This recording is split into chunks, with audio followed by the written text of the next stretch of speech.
Hello guys, आज आपण मस्त सुपर सॉफ्ट अशी ही कांदा भजी बघणार आहे। यामध्ये सोडा काहीच वापरला नाही मी, सोडा नाही, इनो नाही, तरी पण एकदम सुपर सॉफ्ट कशी झाली।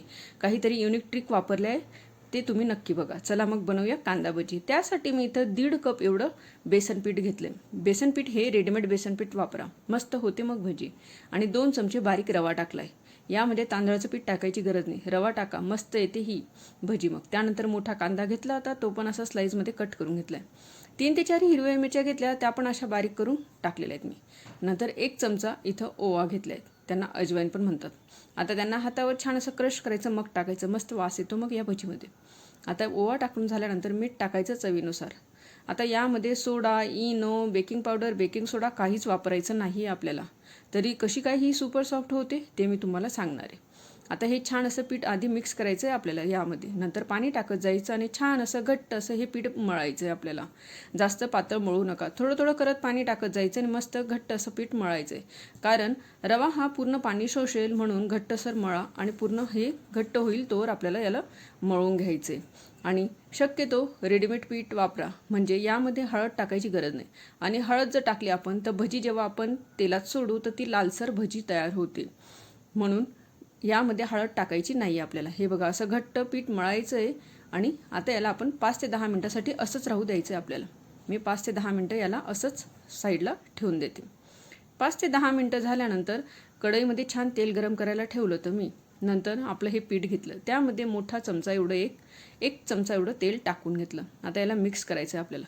कधी पण चमच्याने मिक्स करा, कारण हे कडकडीत तेल आपण यामध्ये टाकलेलं आहे। आता हे पूर्ण रव्याने यातलं पाणी शोषून घेतले, पीठ हे पूर्ण घट्ट झालंय।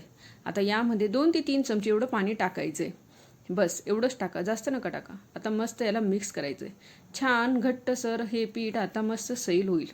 आणि हे बघा, अशा पद्धतीने एकसारखं याला फिरवत जायचं। यामध्ये कोथिंबीर पण टाका, मी दाखवायला तुम्हाला विसरले।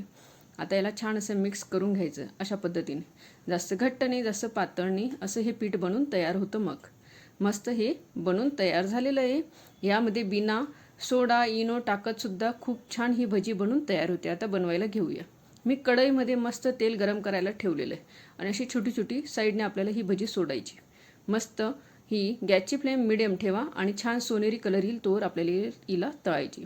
यामध्ये चटणी टाकलेली नाही आहे, हळद टाकली नाही आहे, म्हणून ही भजी जास्त लाल होणार नाही। मस्त हॉटेलवाल्यांसारखी पिवळी गोल्डनसर कलर येईल तोवर ही तळून घ्यायची। एका साईडने बबल्स कमी झाल्यानंतरच हिला पालथं मारायचे। गॅसची फ्लेम मिडियम ठेवली, जास्त हाय फ्लेमवर जर टाकली तर पटकन लाल होईल आणि मध्ये कच्ची राहील, म्हणून मिडियम फ्लेमवर हिला छान असं आपल्याला तळून घ्यायचं आहे।